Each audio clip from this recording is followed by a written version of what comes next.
கள்ளக்குறிச்சியில விஷ சாராயம் கள்ளச்சாராயம் குடித்து பல மக்கள் மாண்டு போயிட்டாங்க. சில மக்களுக்கு கண் பார்வை தெரியல. கள்ளச்சாராயங்கிறது எப்படி ஊக்குவிக்கப்பட்டது? இதற்கு யார் காரணம்? அப்போ சமூக நீதி கட்சி இல்ல, இது சமூக நிதி கட்சி. திருச்சியில ஒரு கல்லூரியில ஒரு மாணவி இறந்து போச்சுன்னு தகவல் சொல்றாங்க. ஒரு மாணவி இறந்துருச்சுன்னு மொத்த தமிழ்நாடும் போராடுறீங்க, அவ்வளோ விஷயம் பண்றீங்க. இப்ப இந்த மாணவி இறந்து போச்சு, யார் கேள்வி கேட்கறது? அவனை கஞ்சா பாதைக்கு கொண்டு போகாதீங்க, போதைக்கு பழக்கப்படுத்தாதீங்க. கடைசியா பெத்தவங்களை சரியா இருன்னு சொல்றீங்க. பெத்தவங்க என்ன கஞ்சா செடி வளர்த்துக்கிட்டு இருக்காங்களா? கள்ளச்சாராயம் விக்கிறது வந்து ரொம்ப சரியா? டாஸ்மார்க் சரியா? சங்கம் வைத்து தமிழ் வளர்த்த மண்ணு. இந்த மண்ணுக்கு வேற பேர் சொல்லி வேற மாதிரி ஆக்கி சமூகத்தை சீர்கெடுத்துட்டு இருக்கீங்க. தயவு செய்து சொல்றேன், ஊடகம் வந்து உண்மையை சொல்லுங்க, அப்பதான் மக்கள் வந்து சரியா வாழ்வாங்க. ஊடகத்துல தப்பு தப்பா சொன்னா என் மண் என் மக்கள் சார்பாக சமூக நீதி கட்சிகளை கேள்வி கேட்கும் சாமானியன்.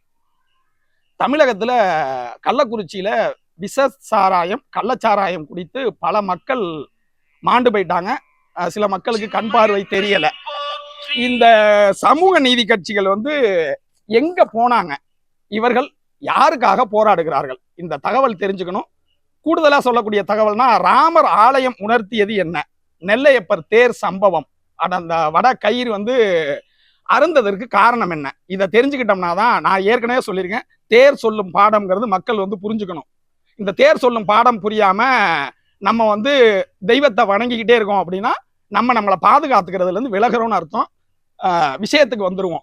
இப்போ ராமர் ஆலயம் உணர்த்தியது என்ன? எல்லாரும் சொல்றாங்க, நீங்க வந்து ராம ஜென்ம பூமியில வந்து உங்களை ராமர் தோக்கடிச்சிட்டாருன்னு.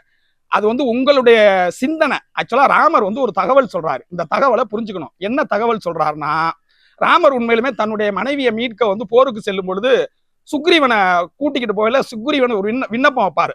அந்த விண்ணப்பத்தின்படி வாலியை வீழ்த்த முயற்சிக்கும் பொழுது ராமர் தடுமாறுவார். அந்த தடுமாற்றத்தை சீர் செய்வதற்கு சுக்ரீவனோடு ஒரு வியூகம் வகுத்து வாலியை வீழ்த்திட்டு அதுக்கப்புறம் சுக்ரீவனோடு போவாரு. இப்போ ராமர் சொல்லக்கூடிய கருத்து என்னன்னா, நீங்க வியூகமும் உங்க கூட்டணியும் சரி செய் அப்படின்னு சொல்றாரு. இதை தோல்வின்னு எடுத்துக்க கூடாது, பாடம்னு எடுத்துக்கணும். சரி, விட்டுட்டு இந்த பக்கம் வந்துருவோம். நெல்லையப்பர் சொல்லக்கூடிய கருத்து என்ன? நெல்லையப்பரோட கயிறு வந்து அறுந்தது. நெல்லையப்பர் என்ன சொல்றாரு?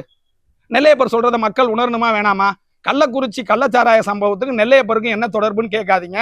அந்த கயிறை ஒழுங்கா பார்க்காததுதான் நம்ம வந்து இந்த சாராயம் குடிச்சு கண்ணு போயிடுச்சு. இதை வந்து உணரணும்.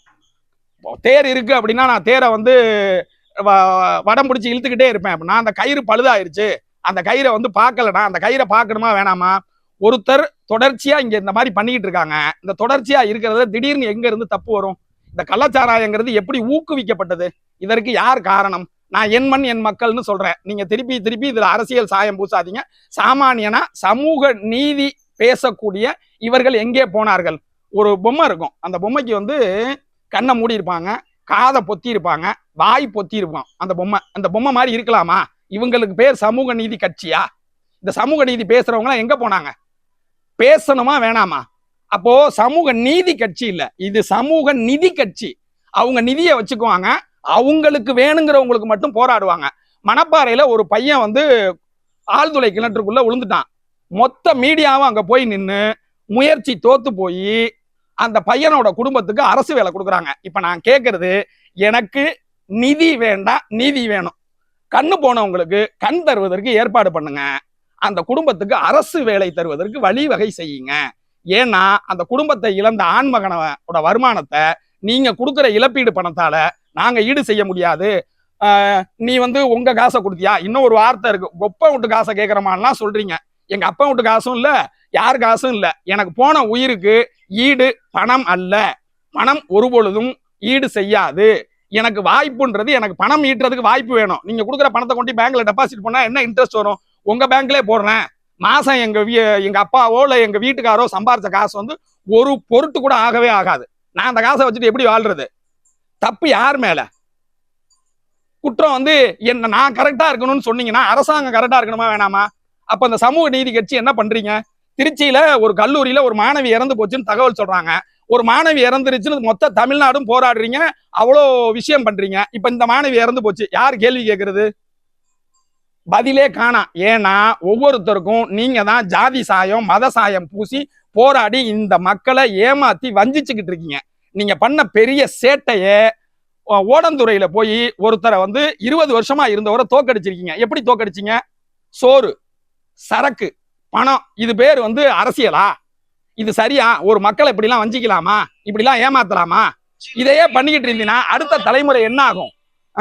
நீங்க நீங்க நீங்க வந்து செய்யறது வந்து மக்களுக்கு உண்டான தேவையாவே தெரியல. நீங்க வந்து இந்த இனத்தையும் இந்த மொழி பேசக்கூடிய மக்களையும் இந்த மண்ணையும் அழிக்கிறதுக்கு வியூகம் வகுத்து ஜெயிச்சுக்கிட்டே இருக்கீங்க.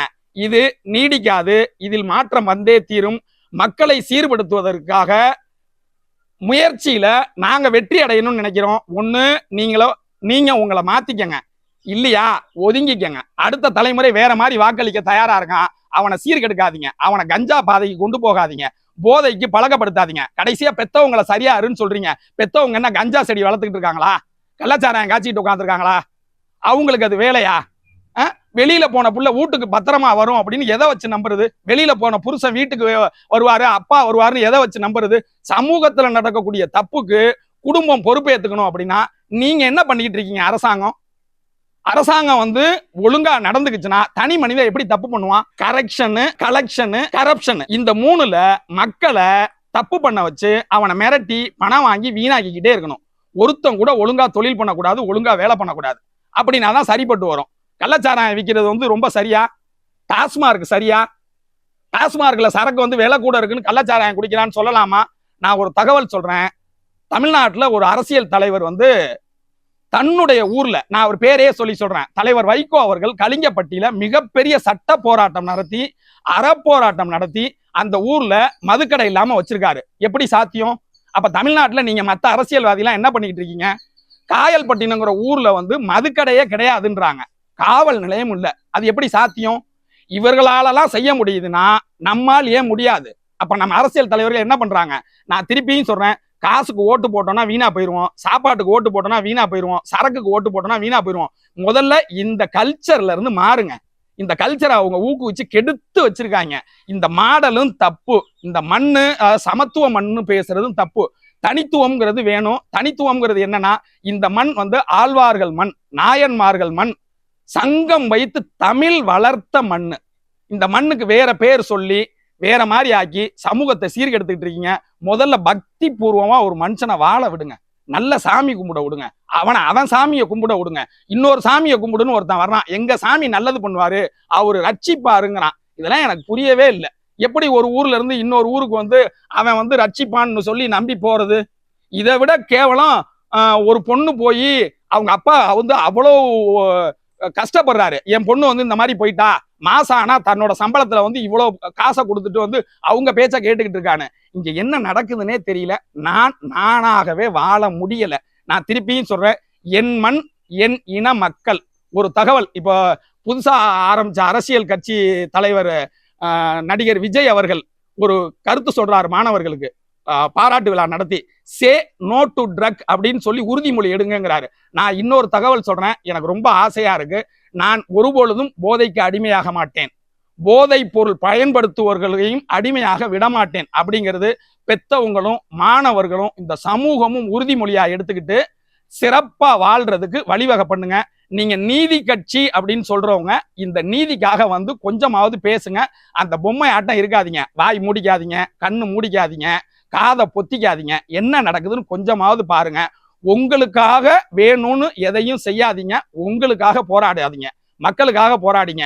அறம்ங்கிறது அதுதான். இங்க உள்ள ஊடக தர்மமும் போச்சு. ஒரு ஊடகம் வந்து சம்பந்தமில்லாத விஷயத்தெல்லாம் பெருசுபடுத்தி பேசுறீங்க. தமிழ்நாட்டில் நடக்கிற சம்பந்தப்பட்ட விஷயத்த மக்கள்கிட்ட சொல்லவே மாட்டேங்கிறீங்க. இதுக்கு பேர் ஊடக தர்மமா? ஊடகம்னா அப்படி இருக்கக்கூடாது. ஊடகம்னா என்ன? நடுநிலையோடு இருக்கணும்னு சொல்றாங்க. ஊடகத்துக்கு நடுநிலை வேணும், சார்பு இருக்கக்கூடாதுன்னு சொல்றாங்க. எப்படி அரசு ஊழியருக்கு வந்து நடுநிலை முக்கியமோ அதே மாதிரி ஊடகத்துக்கு நடுநிலை வேணுமா வேணாமா? நீங்க நடுநிலையா வாழ மாட்டேங்கிறீங்க. தயவு செய்து சொல்றேன், ஊடகம் வந்து உண்மையை சொல்லுங்க, அப்பதான் மக்கள் வந்து சரியா வாழ்வாங்க. ஊடகத்துல தப்பு தப்பா சொன்னா மக்கள் எதை நம்புறது? நாங்க செய்தி படிக்கிறோம் அப்படின்னா அவர் சொல்றாப்புல உண்மையிலுமே ஒரு செய்தித்தாளில் வர்ற தகவல் வந்து இன்னொரு செய்தித்தாளில் வர்றதில்ல, செய்தியை மாத்தி போடுறாங்கன்னு.